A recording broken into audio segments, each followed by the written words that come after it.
Thank you for coming on. Thank you. I want to know how you've smashed life, because as it stands right now, you are killing it. Let's do it. Bosh. Yeah, I've been back to square one, moved back in, then I put out food on my mum's floor in a 2 up, 2 down with no money in the bank, no van, no stock, and not knowing how to go forward. And I've always looked at the positives of life. You never ever see me like down or upset. I just keep on going. I weren't there to work for someone else. I wanted my own thing, do you know what I mean? And I started pushing myself and doing like stalls with whatever I could get my hands on. There ain't a commodity I haven't sold. There ain't a thing I haven't tried doing. I've tried everything and I've failed so many times, but out of them you find a few little golden nuggets that turn into successes. Thank you for coming on. Thank you. I totally appreciate that the whole country has gone Tom Skinner mad. You must be getting chased down, hunted down left, right and centre, because every time I put on a telly, a different channel, a different social media page, there you are, Tom Skinner. And then the last post I saw, which was only 3 or 4 days ago, was you promoting your new book, which is Tom Skinner, Graft, How to Smash Life. And I thought, what a blinding topic to discuss on a podcast, How to Smash Life, because there's people out there that people have got so much potential if they had belief in themselves, and you're not lacking any belief. And look what you've done. Obviously, you got to have the skills to pay the bills, but inner belief goes a hell of a long way. I think a network is extremely important, but you can only really build a network if you put yourself out there and you build yourself up. So I want to know how you've smashed life, because as it stands right now, you are killing it. And it is beautiful. It is beautiful to see.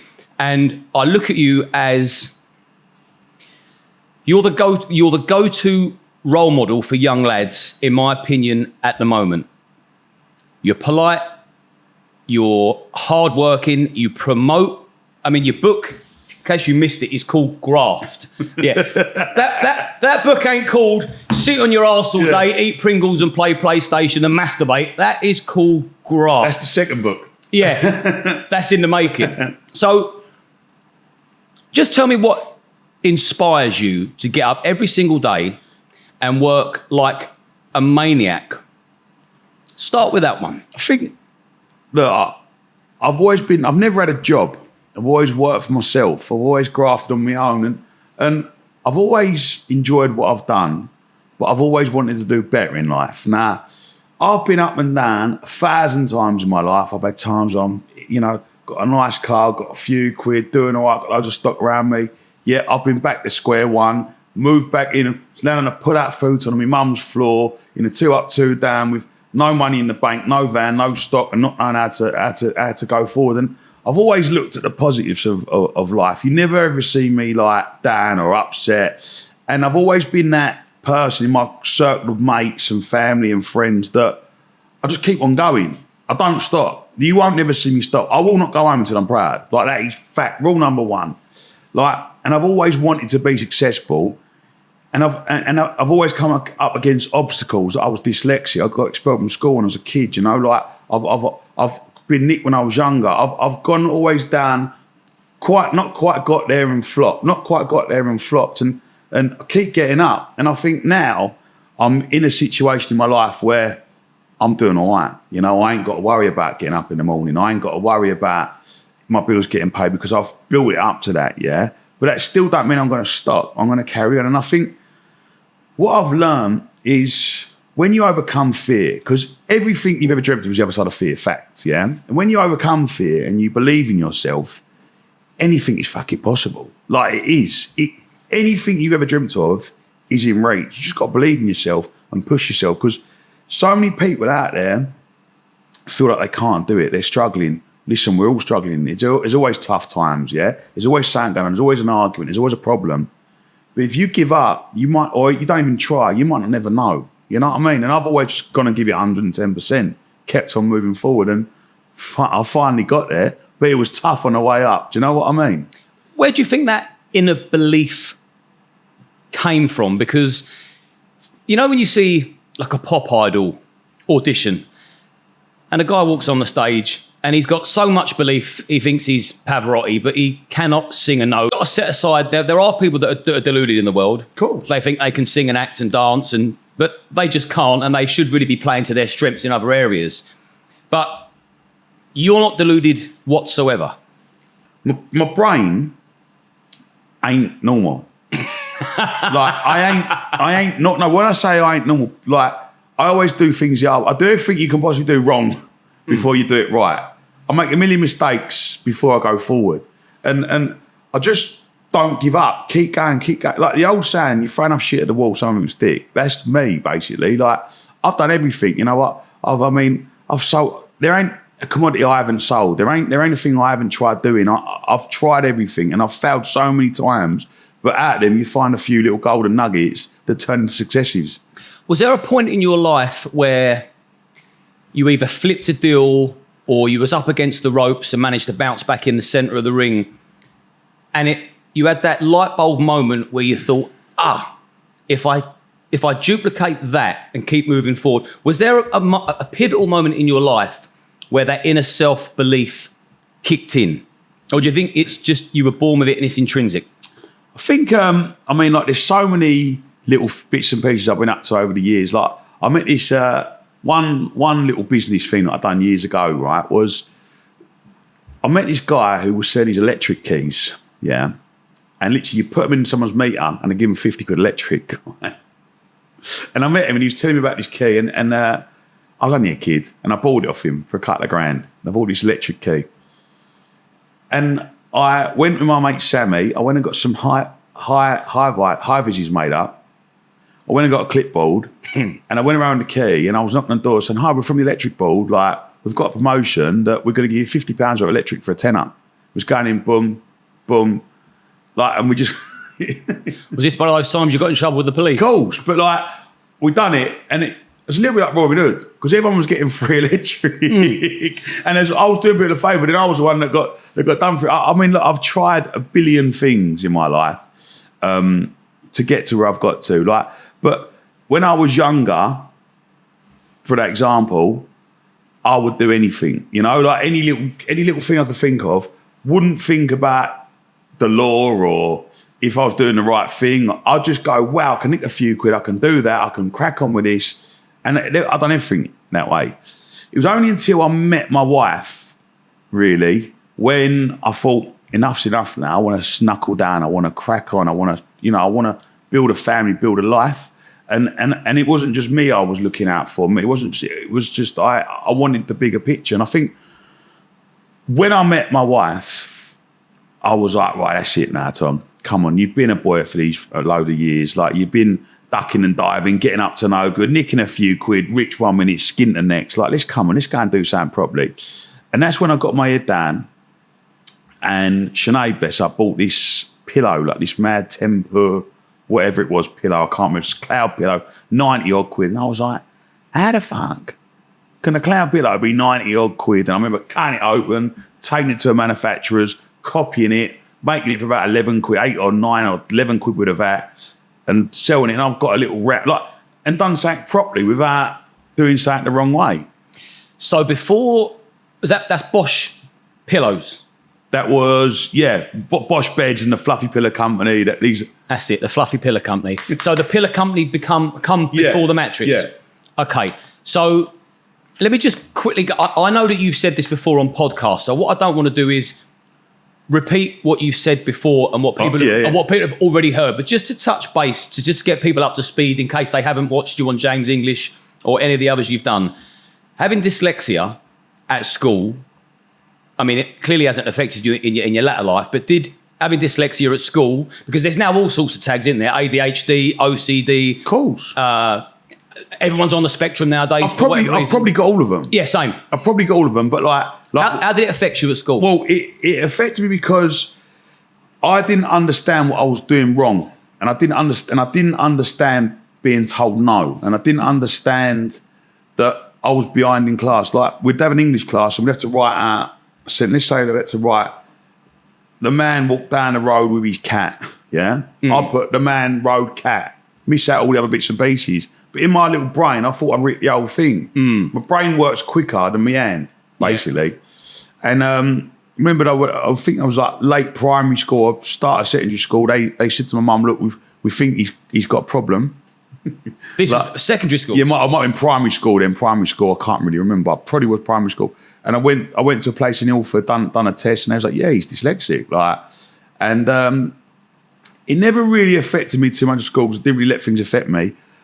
But I was like given a bit extra time in tests and things like that. But like, I never really understood. I didn't really thought it meant anything. Only until I've got older, I've understood it more. Do you know what I mean? Just because I can't read as quick as someone, I have to get a ruler underneath the words. And I can't spell nothing. Like you see half my tweets, it's all spelt wrong. Like they are, you know what I mean? Like I can't tell the difference between there, and there. Like I just can't. I don't know what one's what. Yeah. But it ain't. It was hard to school to pick up, what you doing, because I didn't really understand dyslexia as much back then as what I do now. I just thought I was simple, you know. Like, but it didn't hold you back. You just got extra tuition. Didn't hold me back at all. I just got a little bit extra. I mean, but with school, I mean, I got expelled. I got expelled from school and started working from a young age. You know what I mean? So it didn't really affect me too much. It just found things a bit more difficult that my friends found easy. You know. Did you feel slightly inadequate compared to your friends if you was aware of it? No, what I always remember at school was I weren't really interested in school. Like I'd go down the pub and see my dad and his mates, like all like buying and selling things at the bar, going out on golf days and like going up West Ham and I think I want a bit of that. They'd be working the markets, nicking a few quid.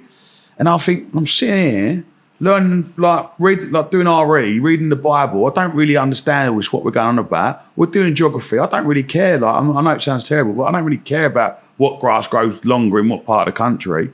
I want to go and earn Reddies. That was literally my fire in my belly. Like I want to be out. Like, and from a kid, I was always buying and selling things. Like loved it. Really, really enjoyed it. What did you get expelled from school for? Bit of a funny story. So I got expelled being an entrepreneur. I mean, went to my dad. Now, my mate Warren, his mum always used to give him £5 a day to go to school with. Now, at this time, I had a paper round.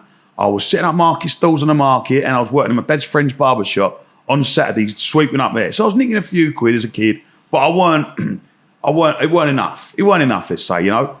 And I went to my dad, Dad, how comes Warren gets £5 a day to go and get a bagel, yeah? I said, no, I'm doing all these jobs and you never give me £5 a day. He said, because, mate, what it is, you graft for your bit of Reddies. Now, my dad used to charge me £100 a week house rent when I was a kid, yeah? £100 a week. I used to earn about 110. With all the jobs done, I used to get 50 quid from the barbers, used to get about 35 quid for all the stall during the week, and another 30 quid from the paper rounds. Now, all the money I earn, I'd have like £20 left out because my dad just charged me 100 quid. But when I got to 17, he saved that money up for me and we got a car with it, which is a good thing. Do you know what I mean? Oh, fair play. Yeah, but I never knew that. I never knew he was putting it away for me. I just thought, fuck, he's a Liberty Town and £1 a week off me. Yeah, so from school, but sorry, go on, what are you going to say? I know, how I got expelled. So basically, yeah. So I went to my dad, I need £5 a day. Anyway, he said, if you're not earning enough money, he said, I'll find something for you to do. So I'm like, thanks, Dad. No, Dad knew everyone. All his mates could get bits and pieces. So I come home, I think it was football training or rugby. I had some sort of training. I remember it was quite cold and I come indoors and my dad and my uncle Alan, as one of his good pals, was sitting in the front room, pissed out their heads, had a good day out, been drinking all day. And in the middle of the front room was a big suitcase, big black suitcase. And I walked in, all right, Dad? But I think I found it. I think I found what to earn you some money from. Well, really? He went, open up that suitcase. Now, I've opened it up, and it is full to the brim of porno pirate DVDs, all in them little plastic wallets.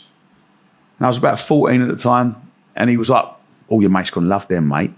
Now, what you do is you go £3 each, 2 for £5, and every one you sell, you give me £1 back. Well, no, no problem. So next day, I took the suitcase into school, chucked it in my locker, pardon me, them sweets are repeating me. Filled up the JD sports bag with all the DVDs, going around. Teachers were buying them, kids were buying them. I think I took like £200 on my first day. It was unbelievable, yeah? I thought, this is easy. Give me daddy 60 quid back or whatever it was. Day 2, same again. Day 3, everyone was coming to me. Oh, you got the pornos, you got this, you got that. Bang, bang, bang, bang, bang. Then on one of the next days, my JD bag had seen like better days. Like it was getting a bit tatty. I was in the corner where all the points of the little case had started to split it. And I'm in the lunch hall and I'm leaning over and I'm picking out what I want to eat. And as I'm picking out, I don't know how this is happening, probably too many pornos in the bag, but the bag is split. And like an consortium of like German funking porn, like German porn or whatever it was, has gone shoom all over the lunch hall floor. I was going, like that. There was a geography teacher that didn't really like me, and he comes straight over and went, "What are these?" And I said, "Well, come on, sir, they're pornos." But don't be stupid. And he come back to his office, and I had to get sent to the headmaster's office. And I remember sitting there, and the headmaster was like, "I'm going to ring your father." And I was like, "Oh, no, ring me mum," thinking it's better for you, mate, not for me. It's better for you if my mum comes, because I could imagine my dad coming up, screaming and shouting and going mad. But he went, "I'm going to make an example of you." He rang my dad, and my dad turned up about half hour later. And he's sitting there, and then my dad come in. He went, "Look, mate, I'm really sorry. He said, it's wrong. What's happened is wrong. It's my fault." He said, "I see a friend in the pub. He's had a load of DVDs for sale. So I bought the suitcase. I give him to Tom to teach him how to buy and sell to his little mates." He said, "Like, I didn't think nothing of it. I just want to try and earn his own bit of money." And the headmaster went, "Well, they're pirate porno DVDs. Like, they're illegal. They're counterfeit. They're illegal." My dad went, "I know." He said, "But he's only 14. Like, and I've told him to do it. Like, he's just earned himself a bit of money." And the headmaster's like, "So he's earning?" He said, "Well, yeah, because he's got to learn how to buy and sell, hasn't he?" Mm.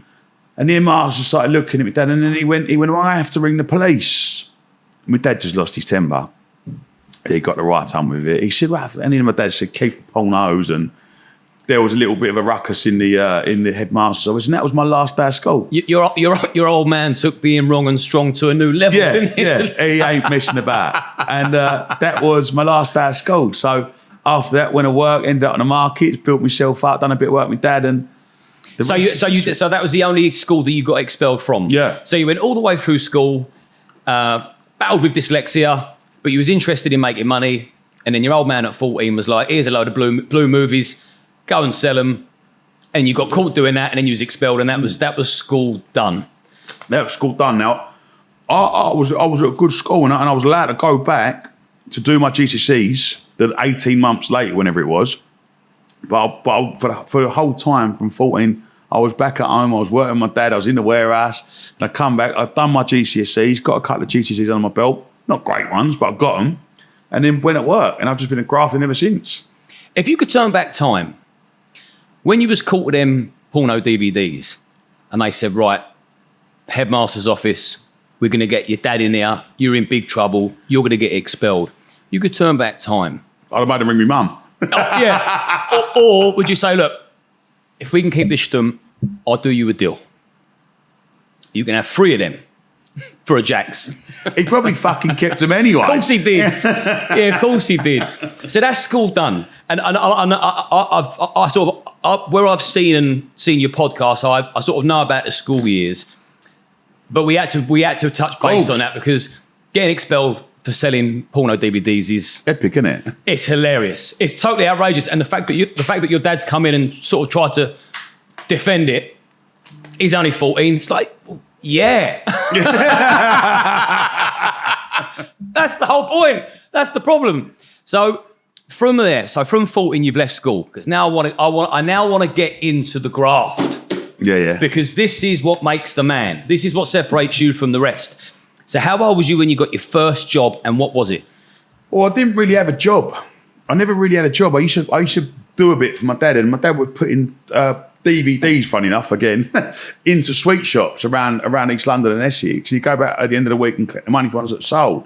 And he had like a little, probably a few hundred shops. They was going in there, putting them on the top shelves, and they'd come back and they'd collect the money. Him and his mates, they were doing quite well out of it. And I had a job of literally, with white spirits, wiping the cases and getting off the prices, and then putting on new price stickers. And I lasted about a week of doing that until I thought, I ain't doing this no more. This is nonsense. And then I started buying and selling a few bits. I had a few jobs down the market, and then I started going on to wanting my own stall. And when I got my own stall, I would sell whatever I got my hands on. Like, and when I first started, I wasn't really a good market trader. I didn't really know what I was doing. Did somebody introduce you to the markets? So I done a bit on like underwear and sock stall, yeah, learning. But I weren't there to work for someone else. I wanted my own thing. Do you know what I mean? And I started pushing myself and doing like stalls with whatever I could get my hands on. Now back then, I didn't really know what to buy stock wise or what to sell. It was all a learning curve. Like one week I'd go on the market and I would have a bit of stock and I couldn't sell it and I'd have no money and I didn't know what I was doing. Then the following week I'd buy something, could have a good line, crack on and start pushing it and doing well. And it was only really until I sort of understood that it didn't really matter what you had to sell, if it sounds mad, but you needed to have a good flash, a good display and make people like you and people would buy from you. Like, that sounds mad winging a minute, Tom. Like, people go to market to buy things they want. Yeah, they do, yeah. But what I learned, this is where I always sort of stood out a little bit, was if it looks good, sounds good, feels good, and you make people feel good, they buy it. Don't matter what the product is. Like, and that's where I sort of get my little talking and buzziness from, because I go, come on, you lovely people. Hello, you ugly, ugly people. And just people laughing. And then I just learned that, brightening up their days. yeah, All right, ugly. But listen, like, oh, look at you. What you got? You just looked in the mirror. They're just having a laugh with people, you know. I used to sell passion roll them up, throw them around women's heads and pull them in and go, what's that there? That looks lovely on you, tie up, only a £5, job done. You know, like, it was just always having a laugh on there and having a joke and being friendly. And I've learned that the more people like you and the more people get on with you, the more they'll trust you, the more they'll buy from you. And like, just being friendly and being honest, and it just worked. Do you know what I mean? It just worked in the markets. And then, So how old was you when you was first doing this? 17, 18. So 14 expelled, then was wiping off the, and they were still pulling up. Doing that. I was doing all sorts. Then. But what made you think, I want to do the markets? Did someone introduce you to that? Or did No, you, I was already setting up stalls from like 14 years old, and I was working on like underwear stalls like for days money, For like, who? for all different stall holders. So what happened is, I'd go and set up the stalls in the morning, yeah, and then I'd go like, you got any work today? And they go, yeah. I'll tell you what, we could have it today on Friday if it's busy. Do you want 40 quid? And I go, yeah, go on. I'll have that. I'll have that. Do you know what I mean? And I wasn't really setting a proper role. I sort of was just working for the stall here, working for the stall there, having bits and pieces. It wasn't until I passed my driving license, where I got a van, obviously, when I was 17, and I could put my own stock in the back and then go to work properly for myself. and was this all Romford based? Yeah, Romford, Dagenham, Chris Street, like really all round Essex and the East End. And was it you going to market stalls that got you into the whole idea of doing a market? I love the buzz of the market. Like, you don't see it nowadays. Nah, it's a shame. You know what I mean. So much character in them. Like in the 90s, when I was a kid, you walk down the market, there'd be people shoulder to shoulder. People screaming, the meat man screaming, the toy man screaming. The buzz in the market was different glass. Now, they're in demise because you've got Amazon. You can go on your phone, you can get a roll of bin bags, some dusters, and more sweets delivered in like 2 hours. How can they compete? You've got to have personality to compete, ain't you? That's it. You don't get Tom Skinners on Amazon. You don't. So you've got to really up your game, ain't you? Really. You got to up your game. You got to graft hard, and you got to push it. You know what I mean? So how many years were you doing the markets for? Forever. Throughout? Yeah, like literally, I've done it since then till now. Still love it. I still do them now. Like, and even like now, it's not about the money now. It's because it's in my blood, and I can't stop doing it. And I love earning money, and I love that thrill. There's something about when you're on a market that market traders only understand. Yeah, because unless you worked it first down, you won't understand it. It's something about waking up 3 a.m, going there in your van, and spending an hour, 2 hours setting all your stock up, making it nice, getting your signs, making your flash unbelievable, and then it's that. Obviously, I haven't got it now, but it's that want and that need to sell and push and keep going because you needed it. You needed to have so you can buy more stock for next week. You got to make sure you got your pitch money, your staff money. Do you know what I mean? Your diesel money, like. And it was the buzz. I used to love the buzz of the market. It's because it's a Saturday. the sun is shining, it's busy, you know you're going to do well. And you'd turn over a couple of milk crates and stand on them and make yourself loud and make yourself seen, and you'd really push yourself. And it was the chase. And you get a crowd, and once you got a crowd, you'd be non-stop, bang, bang, bang, bang, bang, bang. And it's that buzz, that feel, that smell, the smell of the burger van. Everything about it is unbelievable. So it's a bit like being a football fan and you wait all week to go and watch your football team play. You get the anticipation, the build-up, and you're planning, you're buying mapping a bit it all of out. stock. Like, there's nothing, there's no school like going to the market if you want to learn how to trade. Like, if you, like, I've sat in boardrooms with some of the biggest businessmen in the country. I've done massive deals now that I would never have been able to do if I hadn't done the markets. If I hadn't stood there and haggled over 50p. No, do you know what I mean? It's what... 50p, £50, 50 grand. It's like you still got to get a deal somewhere, isn't you? Of course. And if you don't feel intimidated by figures, it don't really matter what the figure is. You're just talking business, isn't you? Yeah, 100%. Psychology, sales, being likeable. 100%. Just make someone like you. Have a good flash. Make people smile. You'll do well. So your flash is your display. Yeah. That's your shop front window. Yeah. Yeah, because I would never have known what that was called. And be fucking loud. And have you got a few favourite catchphrases? Good morning, you lovely people. Yeah, I love that. Whenever I scroll on your social media, I can be scrolling and I'll just hear it come up. It's like, there's Tom again. What's he gonna say? How's he gonna G everybody up to date? Yeah, always gone, good morning, you lovely people. It's a sale day today. It's all half price, but twice as nice. Have a look. And what was the other one? Have a look on Google. The prices don't lie. Not like me ex-missus. Have a look on Google. We're cheaper than Google. Did you do bits with Jason Mariner? No, I didn't do bits. I used to work on a stall called a market called Bob in the Market, yeah.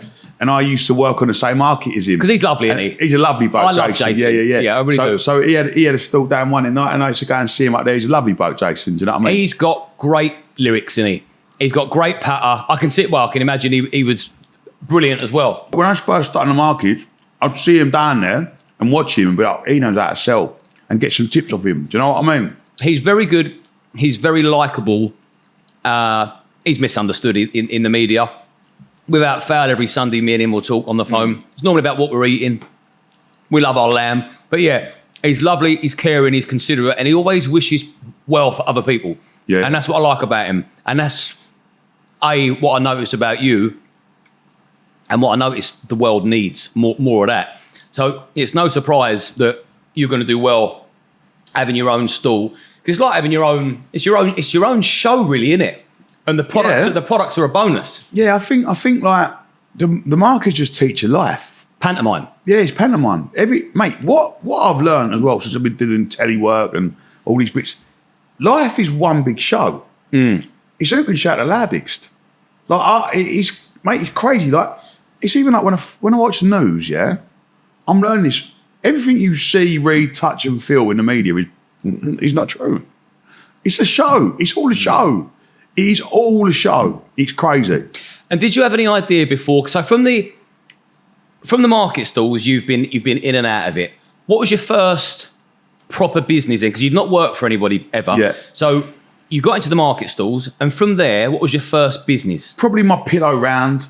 Obviously, earlier on, my wife bought, or my girlfriend at the time, bought a really expensive pillow.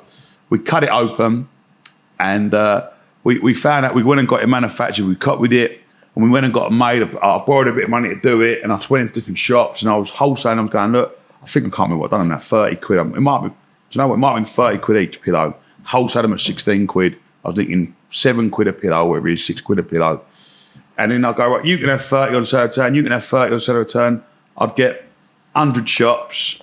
Each shop would do 4 pillars a week, 5 pillars a week, yeah. That's 500 pillars a week because you go around the 100 shops. And that was my little round. And it was getting really good.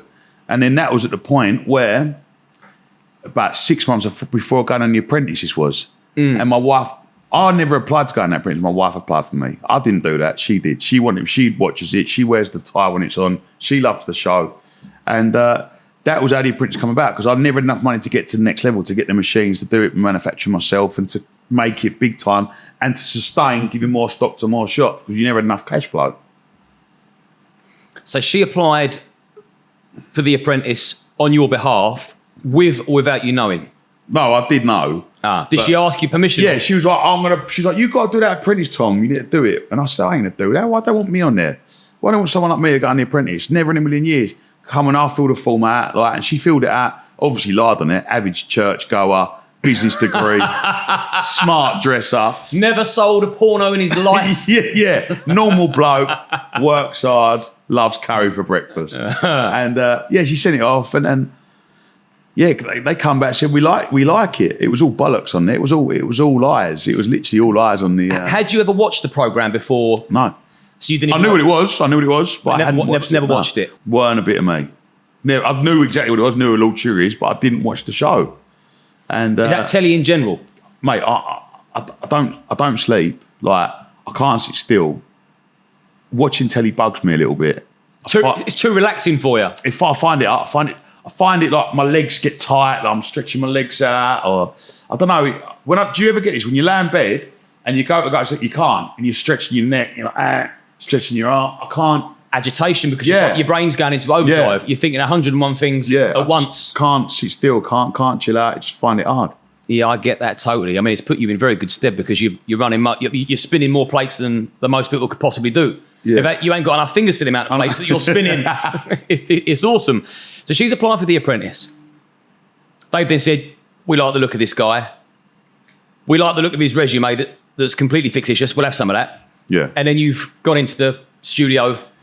Went to a place in West London off of Tottenham Court Road, where they held the interview, a massive building with big middle room.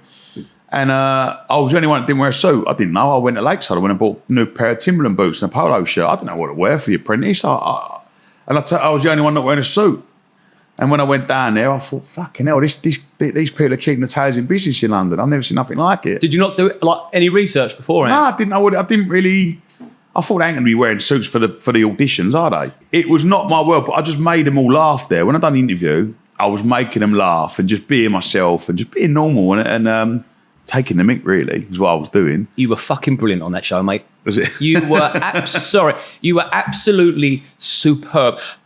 I have ADHD. I'm the same as you. If I lay in bed, 101 thoughts, I'm tossing and turning. I'm thinking, I'm trying to grip hold of one particular thought. And so if I'm watching a box set or a series or anything that there's a continuation of, if I get to the second episode, I've done really well, because something's got to get my attention. I couldn't keep my eyes off you. So it's no surprise it's no surprise you've got an autobiography, the world loves you, social media, you're taking it by storm, and all the mainstream media outlets want Tom Skinner. I totally get that. So I'm interested to see, I suppose, your perception of the environment. You've walked in there in your Timberlands, making everyone laugh. Yeah, I didn't really understand what was going on. Like, it was, the maddest thing about doing The Apprentice, and I've never spoken about this before. This is true. Like, everyone goes on that show because they think they're the best business person. Yeah. I looked at it as, I'm going on that show because I'm the worst business person, because I haven't got £250,000. Now, you can't be that good in business if you haven't got £250,000. Think of it that way, yeah? So when I sat there and everyone's going, I'm the best at this, I'm the best at that, I'm looking and thinking, well, you're obviously not, because you haven't got £250,000. Do you know what I mean? Yeah. Like, you wouldn't be here. Yeah. You wouldn't need it. Like, and that's the approach that I took to the show. And then what I figured out was a lot of the show is a little bit set up. So I realised that straight away when they'll go, oh, well, that bit wasn't on camera, so that doesn't count. So I thought, you know what, this is just pantomime. Yeah, it is a business show and they are business tasks. But this ain't like when I'm on my market stall at 5 a.m, down at Dagenham Market, and my van's got to de-ice my van, and I'm getting boxes out, and I don't know if they're going to sell or not, and I'm putting the cover because it might rain at 11 o'clock, and I'm stressed out, and I've got to make sure I've got £400 to cover the pitch and the wages. This is quite relaxed. You don't need money to buy the stock, because they give you the stock. It's a very different. It's more of a reality series is what it is, The Apprentice. It's more reality, you know, because not one of those tasks really are you going to use in real life. Towie with an abacus. It's people that, The Apprentice is for uglier people, really. The only way is ugly, they should call it. It's like, look, you're not orange or got big tits. Can't go on Towie. What you like doing maths? All right, not great. We can't go on countdown. What? But I can sell a couple of pillars on a market stall. You better go on The Apprentice then. When you explained that just then about they're all saying they're the best at this, they're the best at that, but they've not got the $250,000 that they need. Yeah. That's what I mean. So you can't be that good. They're deluded, but you went in there with a firm grip on reality. Mate, I went in there because I was doing the pillars and I was probably nicking $3 or $4 grand a week profit out of it. So I was doing okay. I was doing all right. I had a nice living from it, yeah. Not no fights, but I had a good living. And I could have done with £250,000 because I knew I could have bought some more machinery, made more pillars, and had a bit of cash flow to do more shops. That was all I looked at it for was, wow, if I had that bit of readies, I can scale up and double the production and probably nick $5 or $6 grand a week. That is what I had in my head. Whereas a lot of them in there didn't really know what was going on. They was just like, I've got this idea, we're going to sell globes this week, or I've got this, you know what I mean? They weren't business people, if that makes any sense. But they thought they was business people. They was well-educated people. I remember when it was your time to leave and I was fucking gutted and I didn't watch the rest of the episodes, by the way. I remember you done Tommy the Turtle. You was in the street when you're selling... Or did you create the turtle? Yeah, Tommy the Talking Turtle. We had to create a kid's toy. That was awesome. And I went, what about a toy for kids that can glue on their hand, and when they presses it, it tells them they're going to be all right, tells them they're going to have a good day. And they was all like, what? And I said, Tommy the Talking Turtle. And I made this little turtle, and we actually made it, and you click it, and they went, how you doing, mate? Have a great day today. I mean, it probably was a bit random having a little green turtle with a Cockney voice going, all right, bruv, have a good day. But I thought they would have sold her. We lost that task as well. Yeah, it was a shame, because you deserved to win every task, in my opinion. Lost every task, didn't I? And then, yeah, you did. You did. But still, you still made it right up until the fight. Week 9 out of 10 I got to. And, yeah. And I even took I even put myself forward in the boardroom and took Pamela's place. Do you remember that? When Pamela got picked to go in the boardroom? And I went, no, you can't. Oh, yeah, you stepped in to put yourself forward for the eviction. Yeah, I said, no, Pam, go back to the house. I'll take your spot. That's an honourable thing to do. Mate, this poor girl, she had a right good in her. She had a good little business. She was called Moxie, yeah? And it made like women's makeup removers. And she was an Irish girl. She was straight laced. She was very intelligent. She was a good business person. And I could see that I knew on that show, yeah, whether I was to win the money or not, I'd still go back the week after, go back to work in my van, and I'd be all right. Yeah, but I see how much it could mean to people that that's massive amounts of money. And I was sitting and looking, and I thought, this girl ain't put a foot wrong. Yeah, she's quite quiet. She ain't done nothing wrong in this task. I ain't done nothing wrong, but she don't deserve to go. So I was like, listen, mate, you're wrong there. And I'll give it to her little Brian Mark. And I said, I'll take your place, Pam. Go and go back to the house. But in my head, I thought, if anyone would, Lord Sugar can't find me now because you look like a right horrible bastard. Yeah, that was a chess move, wasn't it? Checkmate. Yeah. What you don't see as well is when you get stopped and they reach at the cameras. The producer would come outside. He went, mate. I've been filming this show 15 seasons. Yeah, this is season 15. He said, no one's ever done that. I said, see, I said that he can't fire me now because he will look evil, wouldn't he? He started laughing, and I walked in. And Lord Sugar winked to me and went, well done. Obviously he knows he's going to make good telly, you know? Yeah. But he portrays himself as like Ebenezer Scrooge, but... He ain't, mate. He's a lovely bloke. I've got him on WhatsApp. Like, I talk to him all the time, you know? He's good stuff. Yeah, I can imagine he is. And so you've got a relationship with him still? No, it ain't like we talk every day. But what happened was I got his number. He gave me his number, and like he bought me dinner once when I was out. He paid with a meal, but I'm in a group where I send out what I got for sale, and somehow put Lord Sugar in it. Does he ever contact you when he's short on porn material? Reddies.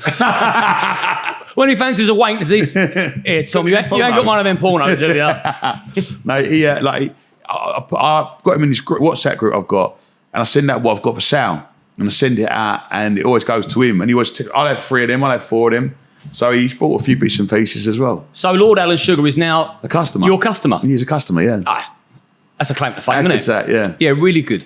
So when eventually, and do you know what? I bet that he hated doing the whole "you're fired" thing to you, because you could see that he loved you. You could see that he loved you, but Yeah, I suppose it got to a stage where it had to be done.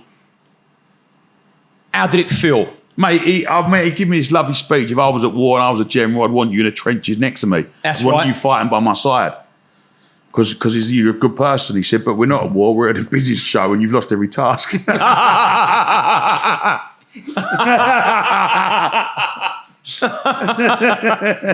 And then, We're not at war. yeah, but we're not at war, we're in a business show.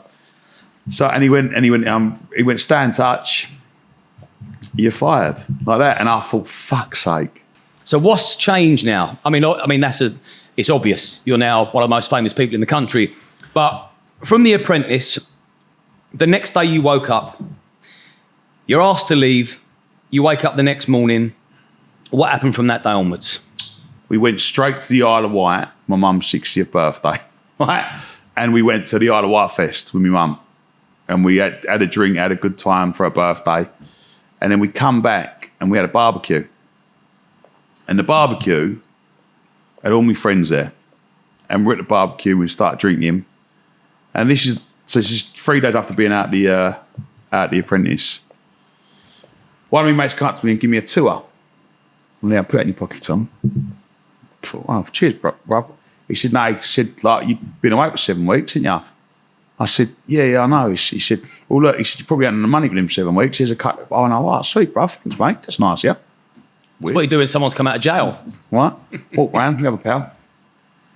How was it, mate? You all right? Yeah, it's good. Here's a monkey. What are you giving that for? Well, you've been in there 7 weeks, haven't you? You ain't... All right. Okay, sweet, thank you. So, why does everyone keep giving me money? Well, I don't know, because you've obviously been away for 7 weeks. Yeah, but you always help your friends out, Tom. They're just doing something back. Oh, that's weird. And I get to the barbecue, see my pal Kev. You see my mate Bill in there? What? You've been in Chelmsford, haven't you? What are you talking about? I've been filming The Apprentice. Shut up, Tom. That's your cover up. No. Seriously, I've been filming The Apprentice. No, Tom, you've been in Chelmsford, Nick, and you've been in the prison, haven't you? No, I really, really haven't, yeah? Look around, I said, Langs, what? Langs, one of my best pals. He went, yeah, he said, no one's going to believe that you've been on The Apprentice. He said, so I've made up a rumour that you got caught selling snipe gear down the market. It's your first strike and you've just done 8 weeks in Chelmsford. I said, why'd you tell them all that? He said, well, they all believed it straight away. And it's better than covering up that you was on The Apprentice, because I wasn't meant to keep it a secret. Obviously, because you film it 6 months before the show. Sign a disclaimer. Yeah, so now I'm going around telling my mates, no, I really filmed The Apprentice. I swear on my life, I was away. Shut up, Tom. It's nothing. Look, we've all done it. We've all been there. Don't worry about it. One of them things. Crack on with it. No, I swear I really haven't been in Chelmsford. Shut up. Well, when it come round to October and the show come live and I was in the front page of the paper, they was like, oh, he really was actually filming The Apprentice. He Give us that fucking money back. So that was like, that's it, part of me book. It was everyone thought I went to prison when I was filming The Apprentice. But after that, the show, then obviously you got to life for normal and it just cracked on in the van. No one knows I'm on the show. And I told everyone, no one believed me. And then obviously the show come out. And it's weird because the people that work for the BBC said that you normally get a lot of stick for going on The Apprentice. Everyone gets slagged off and lots of abuse online because it's like the way you are. And after the second show, they run me up and they was like, look, we've never had a contestant on the 15 series where the whole public just like you. Like we're just getting love. And I was like, oh, that's good, isn't it? So they were basically ringing me up to check on me. And I was like, we ain't really got a check on you. Everyone's sending you a bit of love. And I remember going to Lakeside, buying a new pair of Reebok workouts, going up there, and I couldn't walk through Lakeside without getting stopped for a photo every 30. It was insane. And then obviously my pillars were online and they started selling and going crazy. And everything I'd had that was just ticking over went insane. The pillows that I was selling online, each week as the shows went on, with more and more and more to the point where me and my mates were working 24/7, packing, sealing, sending out pillars, like thousands of orders every day. It was unheard of. More money than I've ever earned in my life. And this was December 2019. This is where it all goes mad. Christmas come, 2nd of January, get a call from Claire Powell and Mary Claire at the Can Group. They're like talent managers, yeah? And in fact, they're like really good friends of mine. Tom, like, we'll just let you know that they want you to go on Celebrity MasterChef. I was like, wow, of course I do it. Then I was like, oh, just let you know, they want you to go on 8 out of 10 Cats with Jimmy Carr. And I was like, wow, of course I will. And I filmed all these things. And then my pillows I was literally on this upward thing. I'd done Piers Morgan, I'd done everything, yeah? It's now start 2020. And I had calls to go in the jungle at the end of the year. This is already, I thought, this is it. This is going to be insane, yeah? March the 4th. Do you remember it? What day was that? COVID happened. Ah, yeah. I just the day before finished filming Celebrity MasterChef. Lockdown come around the 23rd, around next. My birthday's the 24th, and I'm like, oh, blinding. And it was the start of March, yeah? And I just finished filming, and then they was like, oh, just for a moment, we're not sure what's going on, because they weren't doing lockdown, but they was like scared about getting people in rooms. Do you remember just before the lockdown, it was all a little bit funny. And then all of a sudden, lockdown happened, bang, everything was put on ice. No more TV. But what I'd done, where the pillars started going good, yeah, I just invested in a massive, massive warehouse that cost almost 50 grand a month. I'd laid on a few more staff. I'd pumped all the money that I'd earned, I pumped into this business. And then a month into COVID, the guy that I was manufacturing, who was buying the pillars and manufacturing for me, dropped down dead of COVID. No. And I literally was like, Nito, stopped with the pillars. And then what happened was we had me and Lanks, I didn't really not do, and I kept all the guys and I kept pushing and kept working and kept trying to keep everything going. Went, let's go and jump in the van. There's nothing to stop and sell mattresses. Who was Lanks, your business partner? My mate, Big Lanks, one of my pals. Like, been my pal forever. We went and got another van, jumped in it, went to another manufacturer, got a couple of mattresses. I don't know how or why this in that, because I don't know why we'd even done it. And we just started driving about through lockdown, going on Twitter, going, hello, you lovely people. What today we're in Cornwall, we got doubles, singles, and kings on the van, because we couldn't do the pillars. You know, and you couldn't even sell pillars, but you could sell mattresses. It was insane. So you literally lost your pillow business overnight? Yeah.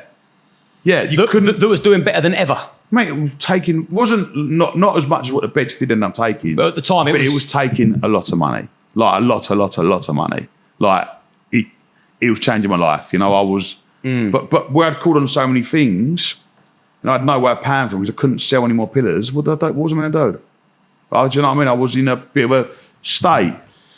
So we got back on the road out in the van, and me and Lanks worked every single day through lockdown, dropping mattresses, doing 15, 20 a day. Like, it was insane. And you was documenting that on social media, weren't you? Yeah, do you remember it? Yeah. Oh, it was inspiring. It was brilliant. Brilliant for me. Built me up, and then I created Bosh Beds, which ended up becoming the monster. What happened was, so from the van driving through lockdown in dropping off mattresses to people's houses, we then took over the manufacturing plant. We got warehouses down in Essex. We got warehouses in Manchester. I got a sales office. I just built it up, and I've always said this. I am not a good business person. I'm a good salesperson. I don't understand business, but I understand how to sell. But you ain't afraid to roll your sleeves up. Mate, I had a go. I had a proper go. Like this is like at the height of my bed business, we was taking £130,000 a week in sales. Like, I'd done that off the bat of starting in a van with my mate. So what I started doing was making quality mattresses at affordable prices. And I was still nicking 150, sometimes £200 a mattress. But I was entitled to that because the bed firms are nicking £700, £800 a mattress. And we just took over the manufacturing plant. We had the warehouses down south. Is this still with Lanks? This is with Lanks, but now I had 14 staff, 4 vans on the road. Like, I built it up and up and up and up and up. Sales teams. I was wholesaling shop. It became a bit of a monster. We got around to 2021, and 2021 was a great year for the bed, because it was just, we're out of lockdown now. Everyone's got loads of money. We was cleaning up. Like, it was easy. It was so easy. I put a post up, would take 30 grand's worth of orders. It was like that. Wait another 2 days, do another post. And I thought it'd never end. And what I made a mistake of was wanting to become a household name, because I thought business is easy. But I was riding a wave of the back of COVID. It wasn't real life. People had been all these grants and furlough money and hadn't been at work and wasn't spending on their travel. House prices were going up. Interest rates were still at 0%. It was a mad time. No one knew what was going on. So I would just sell. And then I was buying more stock, buying more fabric. I was getting really involved, £1 million deals was like the norm every couple of months. It was insane. Then we got round to 2022. By this point, I'd opened up a few shops. I'd chucked 100 grand in the shop here, 100 grand in the shop there. What, was one of those in Lakeside? Yeah. Garden furniture? Yeah. Mate, like, the rent in there is astronomical. The rent in there is like serious money. Give us a ballpoint figure. Near on £500,000 a year rent. Plus rates? Yeah, plus rates. I've got a massive set of bollocks, yeah? Yeah, big bollocks. I mean, talk about pressure. Yeah, but the 2022, everything, what happened was, we was doing all right for January, and a shop in Brentwood that I took over, and it weren't quite right, and I spent too much money in it. That was a bed shop, wasn't it? Yeah, I bought a £5,000 chandelier for the shop. Like, I was doing things because I'd earned so much money, like that I didn't really know what I was doing. And it's because I'm a salesperson, not a businessman. Now, then all of a sudden, Putin decided to invade Ukraine, and overnight, a divan base that I was selling loads of cost me £69 plus VAT, and would sell it for 200 quid, and would do 100 of those a week, easy, like as one of the lines. And they're not greedy margins, by the way, are they, at all? No. Then went up to £145 plus VAT overnight. Why did it double? Because the electric rates went up. Everything went up. Manufacturing doubled overnight. Materials. A lot of materials you don't realise come from places like Poland, like Ukraine. You just couldn't get them. Everything went mad. And I'm still selling the same amount, but my margins just shrunk. And I couldn't put my prices up because everyone was thinking about their electric bills. I couldn't, was trying to save money. Then I'm still turning over 130 grand a week, but I'm not making loads of money. I'm breaking even. But I've got £500,000 in rents going out. That's without my warehouses, my vans and my staff. Do you know what I mean? Then I started thinking, wow, what's going on? Then it got to the point where I'm working 7 days a week just to keep it going. So I've gone from having it all, and it's because I scaled up too big too quick. I got ahead of myself. I had a bloody mulberry sofa in my office, like. Obviously. Like, yeah. like, do you know what I mean? Why wouldn't you? Like, I bought everyone in my sales office a bloody Mont Blanc pen. Why? Because I'm a prick. Like, you know. They're good pens. Yeah, but like I was just. But then when it all sort of squeezed down, it got a lot more difficult. And then it got to the point where I remember waking up and then like I just got married everything was I was finding life stressful. Yeah, and that's not like me. I'm the happiest person in the country. I'm always positive. And for once in my life, I was like, oh. This is what stress feels like. Oh, yeah. And I thought, this ain't me. I ain't the stressful person. And I just went, do you know what? Overnight, I remember talking to my wife and I went, Sinead, you can't do that, baby. It's your business. It's your baby. Like, look at everything you've achieved. Like, I went, I don't care. I went, if this is I don't want my life to be like this. I said, I'm working 7 days a week. I'm not seeing my little boy. Like, this before we had the twins. I said, do you know what? Fuck it.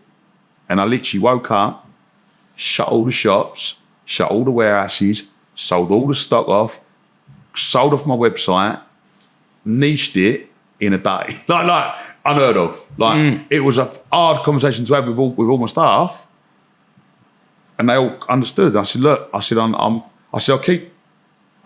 trust, I said, stand on me, I'll find something you do, but we ain't doing beds. So everyone have a couple of weeks off. I paid it in the month, have a couple of weeks off. So no one got knocked? No one got knocked. Everyone got paid?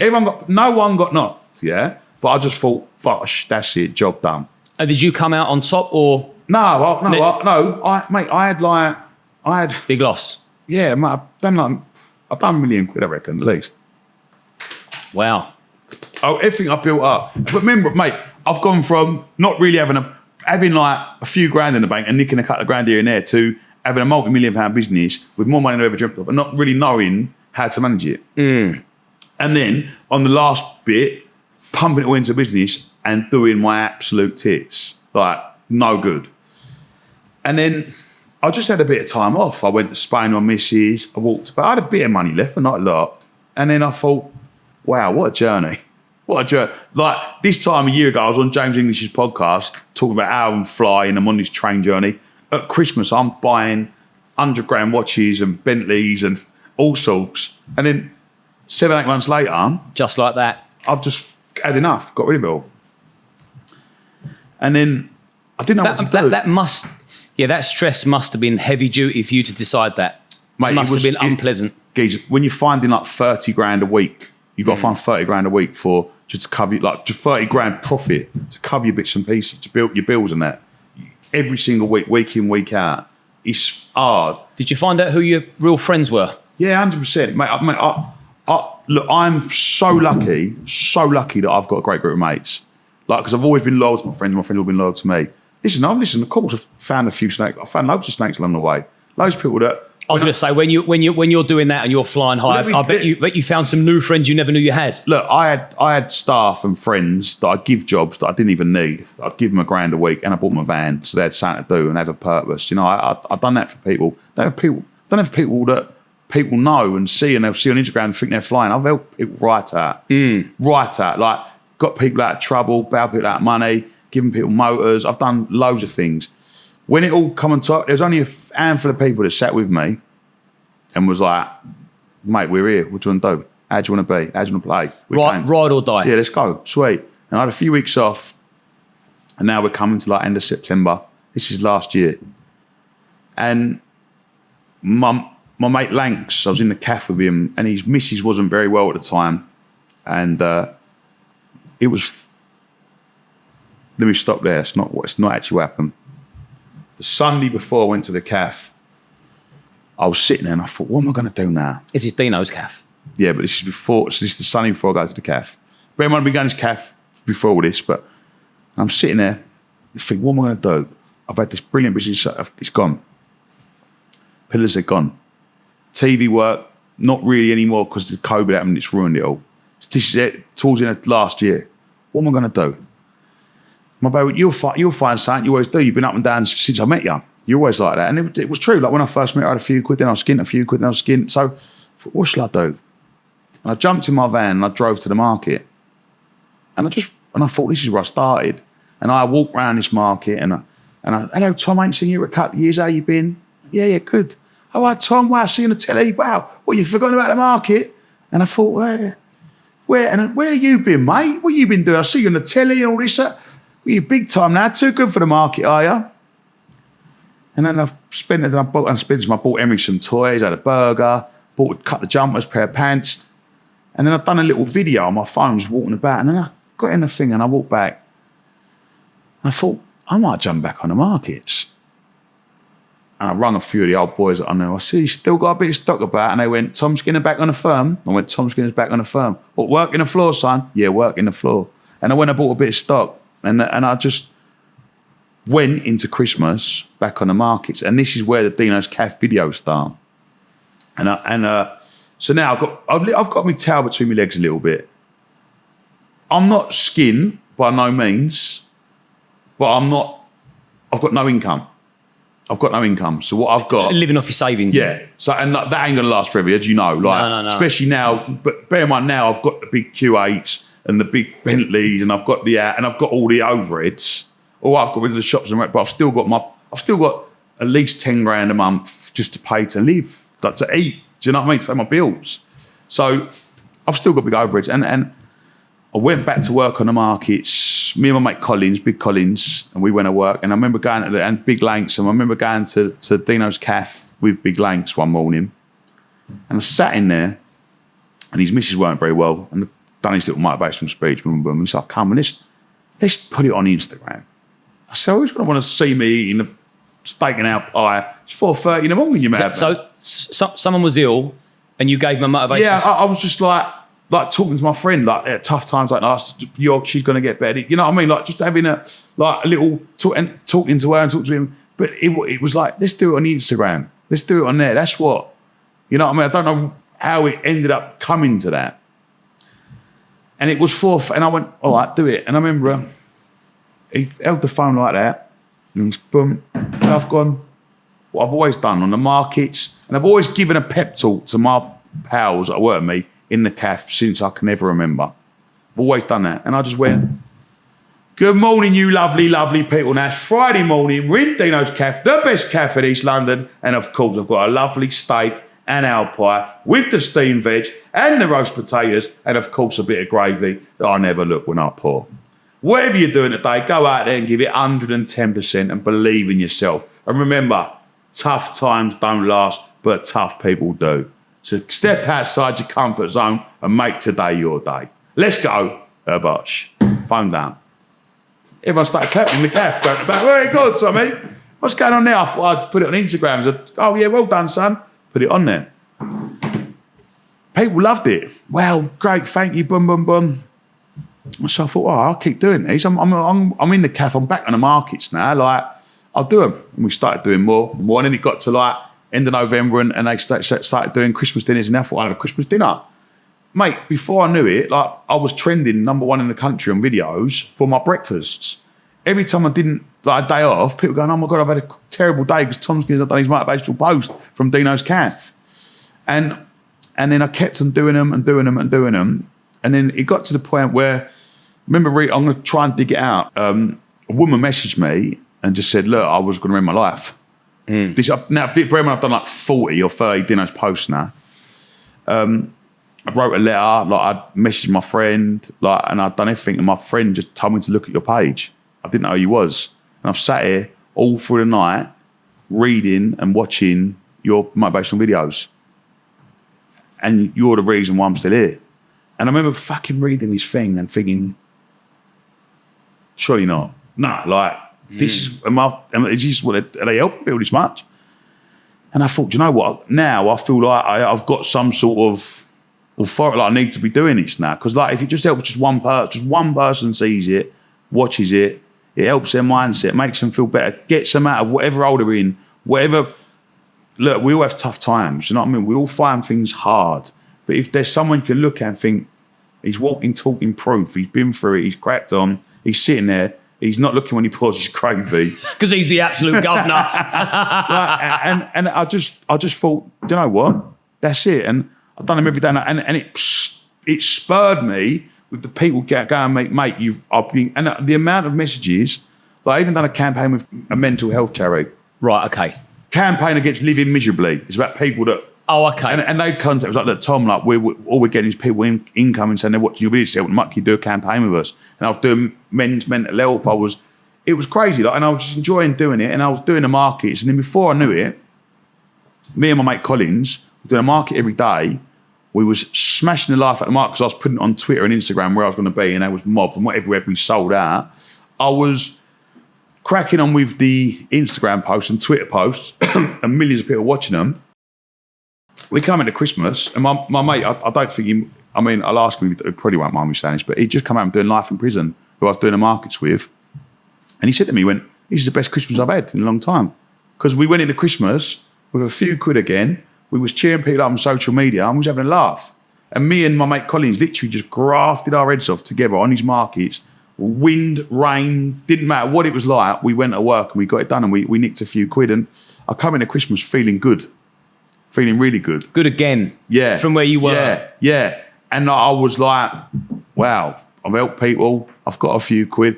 All right, listen, I was only nicking a few grand a week, but I had no stress. You know, like I wake up, get in my van, have a nice bit of chicken noodle soup or whatever in the breakfast, and I'll go to work, nick a few quid, go home, see my family. I ain't got to worry about nothing.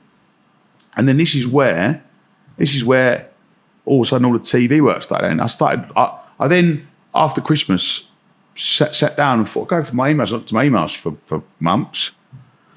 The offers I had was unbelievable. Good Morning Britain, can you come on? ITV, can you come on? BBC News, can you come on? Radio, can you come on? EasyJet Airlines, can you do an advert for us? McDonald's, can you do an advert for us? I thought, wow, what's going on here? Can we come down to Dino's Cafe? I couldn't believe it. So I was like, yeah, let's do it. And then I ended up getting a manager, getting a PR, people. I spoke to him, a guy called Alex, and he come met me in the cafe. And I remember, and this is true, he come in the cafe and he started January, and he gave me a big load of money and was like, I'm gonna give you this money. I went, what for? And he went, I'm gonna give it to you up front. There's a bit of trust that I'm gonna help you with your career. And I went, all right. I didn't really know. Okay, let's do it. And we sat down and we've literally, this year, it's been unbelievable, mate. Like, blown up completely. It's been unbelievable because I'm earning money from all these little adverts.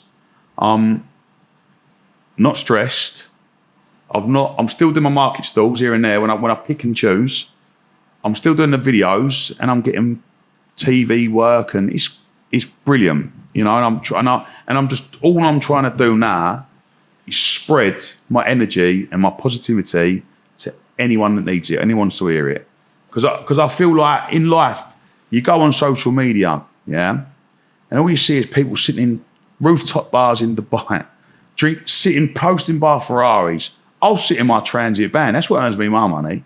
You know what I mean? Like, this is the problem we've got nowadays is you can become anything you want to become. Just believe in yourself. Don't look at Instagram and see what people have got. Look at Instagram and see people and see what they haven't got. They haven't got class. They haven't got... Yeah, you're going to look at Instagram and you're going to see what people are pretending to have. Exactly. Mate, like, I love my family. I love my friends. Like, and I just want to be positive and help people I can. Like, anyone... There's so many people that are sitting there right now, probably watch this podcast thinking, I'm on my knees. Like, I don't know. Oh, it's all right for Tom. Tom was on the telly.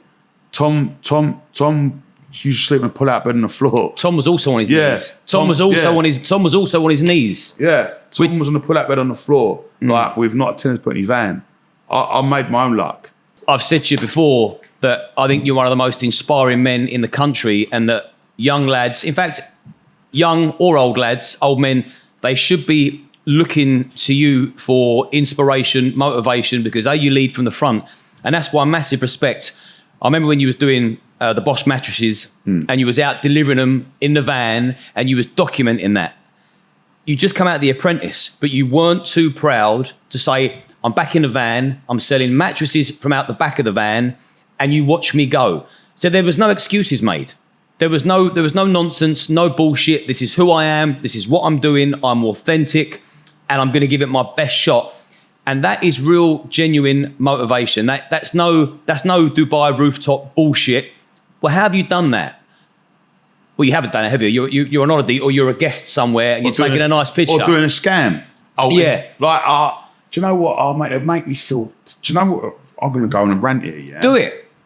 I can't fucking stand these absolute helmets that sit on Instagram with this absolute, follow me to become a trader. And the fucking influencers and idiots that start reposting it and put it on their pages. Oh, my friend, follow him because they're getting £3,000 a post. Why are you fucking doing it?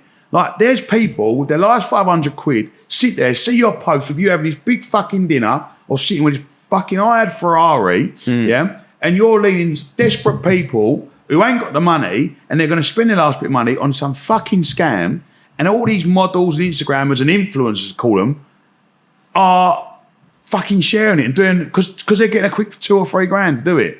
Like, when they come to me, I tell them to fuck off. I've had loads. Oh, so how about bollocks? No, I'll tell you what I'll promote. I'll promote fucking transit vans. Why? Because it earns me a few quid. Don't get me wrong, I'll do an advert for EasyJet. I'll do an advert for anyone, yeah? Like anything that I believe in, that I feel that's good. You know, EasyJet, you do an advert, Tom, you can give your followers 20% off. Sweet, you want another 20% off, job done. That's fine. But these absolute prats are leading the young and vulnerable, and they're leading them up this path that ain't real. The only way you get something in life is through fucking hard graft, yeah? Now, I remember my mate's little boy, I'll never forget this, yeah? Just about a year and a half ago, come up to my mate. Now, my mate, he's not got a big firm, yeah? He works for himself, a single one-man band. He does all right, but okay, yeah? He works hard. He works every single day. He's a builder by trade, but does like all different bits and pieces. His son come up to him and said, Dad, I want these trainers for my birthday, yeah? He showed him the trainers, went, oh, yeah, I'll get them for you, right? He then spoke to me and was like, mate, do you reckon you can lend me a bit of money? I said, yeah, of course. What? He said, I've got to get these trainers. I went, yeah, all right, sweet, of course I will. What? £920. Oh, for a fucking pair of trainers, yeah? When I ain't even got a pair of trainers that much money, yeah? Do they come with a set of lips that suck your dick as well? Yeah. He said, I've got to get them from, they're the ones you see on Instagram.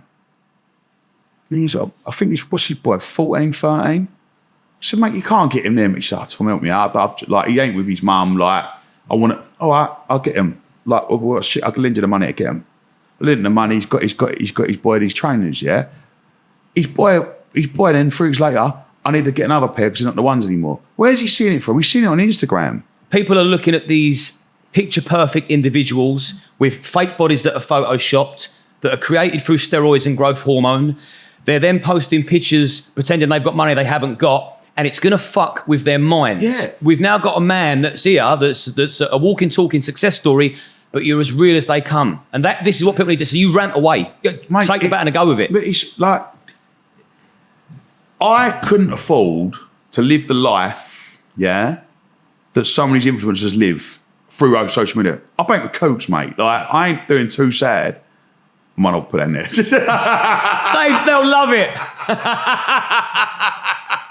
I'm not one to give it the big un, but I do bank with coots. Don't put that bit in there. Look, I can't there, don't I? No, it's a blinder. They'll love it. No, but look, I fucking done myself there, and I still can't. And I've got 4 Daytonas. 5. No, what I'm saying, like, I have grafted my nuts off since I was 14 years old. You deserve to have a Coots account. Yeah, but I've worked hard to get where I've got, and I ain't.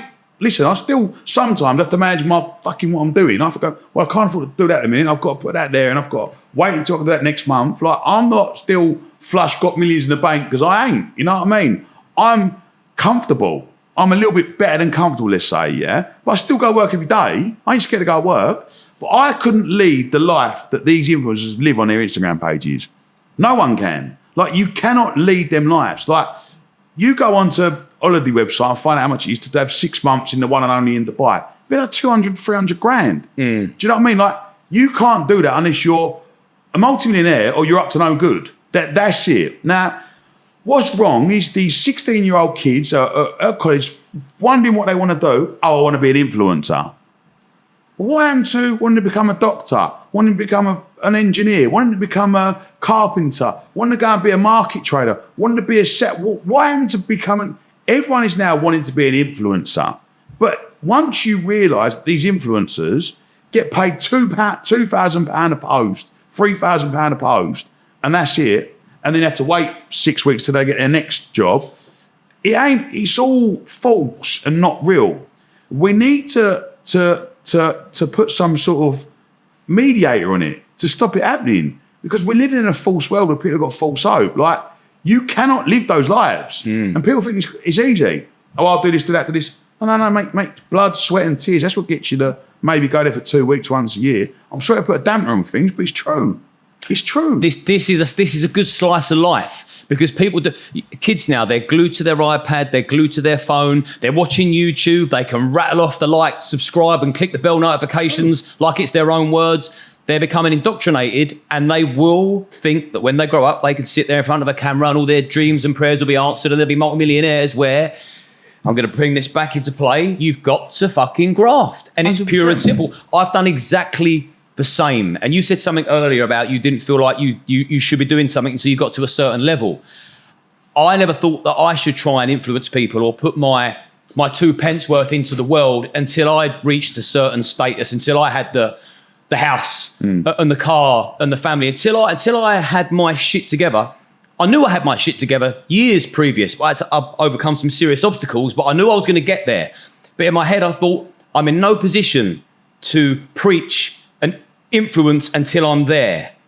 And it's taken me years. I'm 43. And there's people now that are 23 years of age pretending they're there so they can influence. Like, what the fuck do you know about life? You've not even lived one.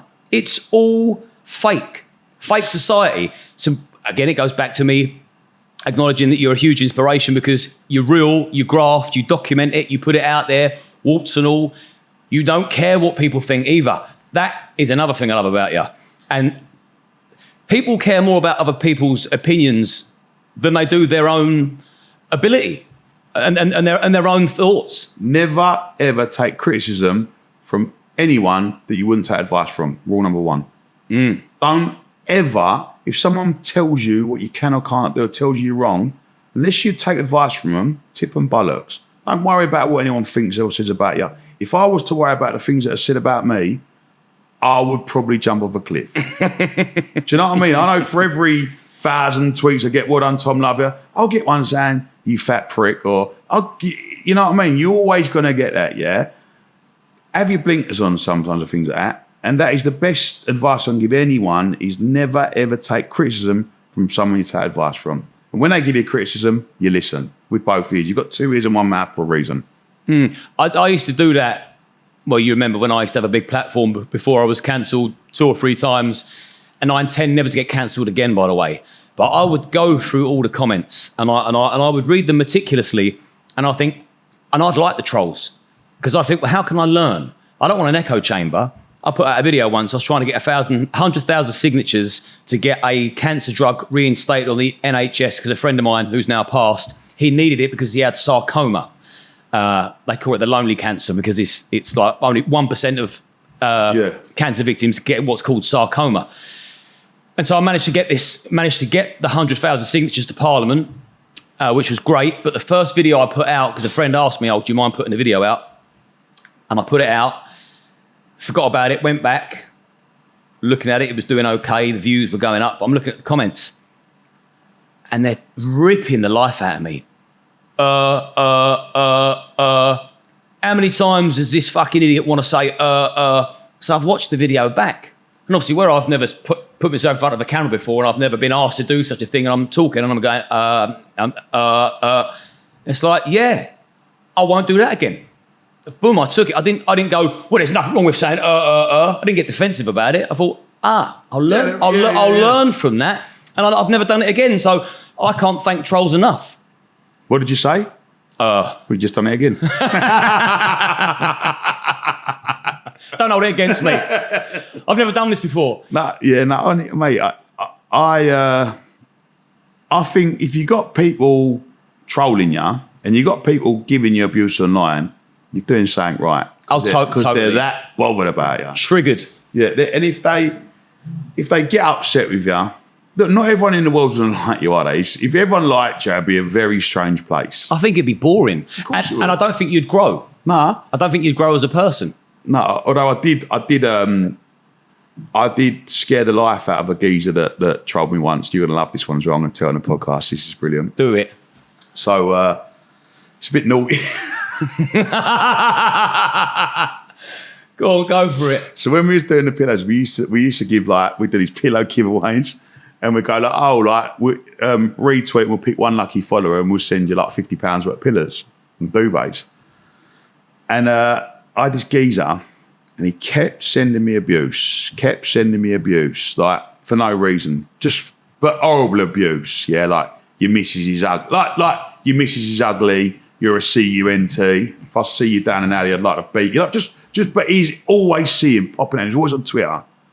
And then I'd go on his and I see him, I think he's pretty, fucking comment on my things every single time today, 2 or 3. And I'd go on, he just had an obsession with me. Absolute obsession. Scroll down. But he never had no pictures of his face or he never had a proper name. So we done another pillow giveaway, was saying, yeah. And the prick's only retweeted the pillow giveaway, hasn't he? And I've clocked it. I thought, he's look, thanks. Look, the geezer's giving us all his abuse. Look, he's entered the competition. He's winning it. So we've then gone from the works Twitter page, because obviously not my personal one. I've sent him a DM saying, congratulations, like you've retweeted, we've picked you to be the winner. Like, please send us your address. We'll send that £50 worth of pillows and duvets. Well, he only lived in Reading, which ain't really too far away. And we just kind of knocked on his door. Bosh! Well, no, when he knocked when we've knocked on his door, he's obviously his mum's answered, and so she didn't get the Bosh. so we give it. This is going to sound really muggy, but we give him the fillers Because you felt sorry for him. Was it because you felt sorry for Yeah, him? he's just a fucking loser. Yeah. But like we went, so we've driven all the way from Birmingham, Essex to Reading. Was you tooled up? No, it wasn't tooled up, but I was just going to give it to him, and my bottle went. Oh, mate, well done. Oh, so his mum answered the door and then he turned up. Was he? Yeah. No, he's probably about 21, 22, but we've given him the pillars, and I've had a picture with him. Nah. Did you even put it on him and say, mate, what are you thinking? No, because he was a fucking goon. Yeah. He was just like, oh my God, Tom Skinner, you're right. Oh my God, I didn't I can't believe it. You delivered in person. Oh, wow, I'm a massive fan. And I'm thinking, you've been calling me a fat prick on Twitter. Well, there's a fine line between love and hate. And also, you've got to remember jealousy. Yeah. Jealousy is, it's the worst disease of them all. You can have your best mate turning you out of jealousy. As long as you're either neck and neck or just behind people, they're happy. Very few want to see others really excel. This is what I've learned as well. People love to see you fail. Love it. But I've always, mate, I've never understood this. I've always wanted people to do well. But because I've always found it, the better they're doing, like the better I can do. And it's like a bit of a competition. Let's push. Let's all do well. Like I've got mates of mine that got their own firms. Like I'm behind massively. But I love to go out because I can't quite keep up with them. You know what I mean? What are you up to? Oh, I've just bought that new Ferrari, Tom. Wow, bloody hell, I can't get... Well, I'm going to... Well, all right, well, listen, what can I... You know what I mean? It pushes me on stage, want to do better. Crack on, I'd love to see all my mates, all of them, do well. And look, I'm one of them people, like, I've got a lot of my friends that work for me. They're part of my family. Like, mate, not just me that eats, we all eat. We all eat at the table. Just because I'm flying, don't mean you ain't flying. Listen, come along with the journey. You're my brother, you're my family, you're my friend. You've been with Thick and Thin. We're all on this journey together. Do you know what I mean? There's none of that, no. Do you know what I mean? My close lot, they are my brothers. But you see people, and I've seen it a lot, of really, really lot, the people that you think are your mates, people that you've given opportunities to, that you've helped out, just want to see you fail. I don't know why. I never understood it. It's jealousy. It's an illness. Jealousy is an illness. And I don't think people realise they have that illness until they realise that they're in second place. Honestly, mate, I tell this, like, there's people that I've looked after my whole life, and there's people that I've really put on the map and really pushed them and done well for them, and they hate to see me do well. Like, and that's just life. You know what I mean? I know I've got there for me. I know I've got around me that I'll always have around me, and I'll always look out for, and they look out for me. You know what I mean? But there's people that have just took the piss out of me, and it is what it is. Do you know? Because I've always been that person that is the rock. Like, I am built a bit different. I will say, I know that. Like, I do not stop. I do not stop. I just keep going. You're a solid old school geezer, aren't you? Just keep going. I should have been born in like the 60s. I was going to say that. You're born in the wrong era. Yeah. But thank God that there are people like you that still exist, because most geezers now are wearing skirts and... That's only on Tuesdays. But do you know what I mean? Everything, all this weird shit is all acceptable, and no one wants to go and work. Everyone's entitled. Everyone sort of thinks that they should get paid just for putting their hand out. Did you see my tweet when I was looking for a I was looking for a new salesman. This is about a year ago. I'd done this, probably maybe longer, 18 months ago.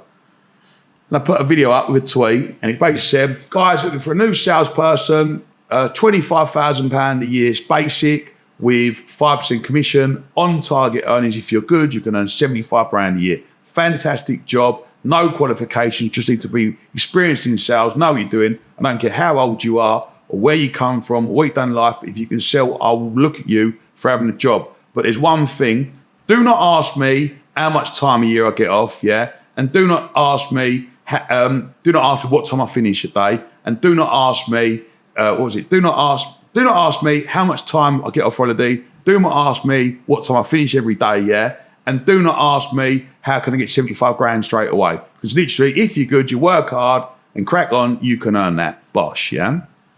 and I got abuse, how can you not let someone know what holiday time they've got? How can you not let someone know what time they're going to finish every day? I was like, well, if they want a job and they want to earn money and they're good at it, last thing they want to ask me is, oh, can I have 3 weeks off innit? Well, a good salesperson doesn't care what time they're getting off. They care how much money they can make. Exactly. And if you're looking for a good salesperson, you've got to put that message out there. Exactly. And I got absolutely slated. Well, it's by law, you need to give people two. And I'm thinking, yeah, but by law, they can have holiday, but if they ask me as a first question, they're not getting the fucking job. No. Simple as. Like, I want them to come in and go, right, how do I get to 75 grand? 'Cause I want to do this straight away. Like, I want to earn some readies. I don't want to fuck about. Do you know? You want somebody that says to you, Tom, I appreciate, on target earnings is 75K, but what 100, what I'm looking for is 100K. How can we talk about me getting there? Yeah. Right, let's have a sit down face to face. If you was looking for a PA, then yeah, this is the holiday you get, this is your sickness pay. But if you're looking for a salesperson, salespeople want money. Exactly, but I was like shocked that 90% of people on Twitter was giving me abuse for that. And I was thinking... That's because 90% of the population are lazy. Yeah, but I was thinking like... Gimme. Yeah, it's what can I get for nothing? What can I get? Why is it always what can I get? What can I get? What can I have? What can I get? Why is the world like that? Look, there are good people out there. There's loads of grafters. There's hundreds of grafters out there. But there are also people that are just lazy, that sit on their backside, that just want to poodle by. And that's fine. If you want to poodle by and do that, that's fine. But don't drag everyone else down and give people who want to do well abuse on social media for it. Do you know anyone that's lazy that's happy? Because I don't. Anybody I know that's buzzing, that's happy, that's enthusiastic, the last thing is they're lazy. I don't know. What have you got to be happy about if you're lazy? You've got no get up and go. You're doing fuck all. How can you be happy because you've got nothing to talk about? I don't understand how people stay in all day in bed. I've never understood that one. I've never understood that one. There's so much to do out there. Mate, like if you wanted to have a good day, like you need to get up early. Like you need to be. I love getting up early because if you want to be doing what I'm doing, you need to be getting up for. Like if you want to be doing success and making something yourself, you need to be up while everyone's sleeping. Like I'll make money in the cafe 4:30 in the morning. I'm working, I'm grafting, I'm doing deals. I'm not just sitting there doing a fucking motivational video. I've got me mate Pat coming down the road. I'm on it. The motivational videos is 5 minutes of your day. People don't see the other 23 and a half hours, do they? Give yourself, there's not enough time in the day. There's not. Like when I leave you tonight, I want to go and put my little boy to bed. Then I want to get down to the gym because I'm not at a workout. I want to work out. Then I've got to go do a lot of emails and paperwork and shit. You know what I mean? There's never enough time in the day. And then I'll be up tomorrow morning, crack the door, and I've got to do a bit of work before I go to TalkSport. I'm constantly on the go, yeah? And I just never understood people go, I ring people. Sorry, I was asleep. It was 9:30. Yeah, but I didn't go to bed till 11. What? It's 9:30. It's 9:30. I've done 5 hours work. Yeah. I'm up at 5. Yeah, I'm up at 5. I write a to-do list. I'm now doing it by the dozen. That's the whole thing. To-do list, plan. I've already set my workout, so I've mapped out what exercises I'm going to do so that when I get there, I haven't got to spend time thinking about it so I can get back to work. Yeah, you don't work, you don't get paid. And forget what you see on the internet, like you say. Forget the influencers feeding you bullshit because they want your money to give you a course that you're never going to complete because it's all bollocks. It's all bullshit. Hard work. Do not go home until you're proud. Job done. And if you want to sit indoors and pull yourself off and watch telly, good for you, crack on. But don't try and tell everyone that they should have this and they should have that because the people that are grafting a pound for you. You know what I mean? Up all the grafters, up all the workers, whatever you're doing. If you're getting up in the morning, you're going and working, you're working hard, whatever job you're in, good luck to you. You deserve everything you get. Can't crack on. Smash it. Go well in life. If you're sitting indoors and you are pulling yourself off, watching telly, on Twitter, slagging people off, you should be shot. And you heard that here first. But you know what? I'm such of the same mindset, coming from a council estate with absolutely fuck all, overcoming God knows how many hurdles, jumping through so many hoops. I know nothing gets given to you.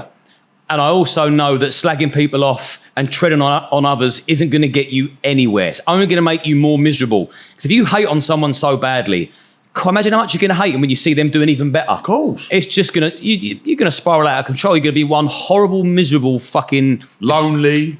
Lonely, depressed wreck. Because no one wants to be wrapped around somebody that's not buzzing. It's filth. It's a filthy environment to be wrapped around all that jealous and entitled nonsense, which seems to be trendy at the moment. That's the problem. I think lockdowns didn't help anybody at all getting paid to do fuck all. They've just got used to it now. I want to work every day during lockdown. Loved it.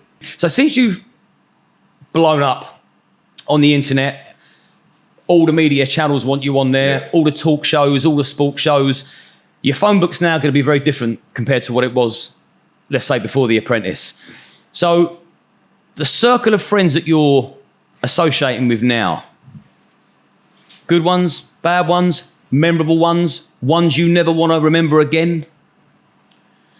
No, I think I've got the same mates. But I see I've noticed that you've got a nice, and I love this geezer as well. I was a real fan of him. Just his presence, I feel his energy. I see you and Rylan are good pals. Oh, yeah, I love Rylan. Because, you've met him since The Apprentice, didn't you? No, I've known him since I was 17. Oh, have you really? Yeah. Because I thought since The Apprentice...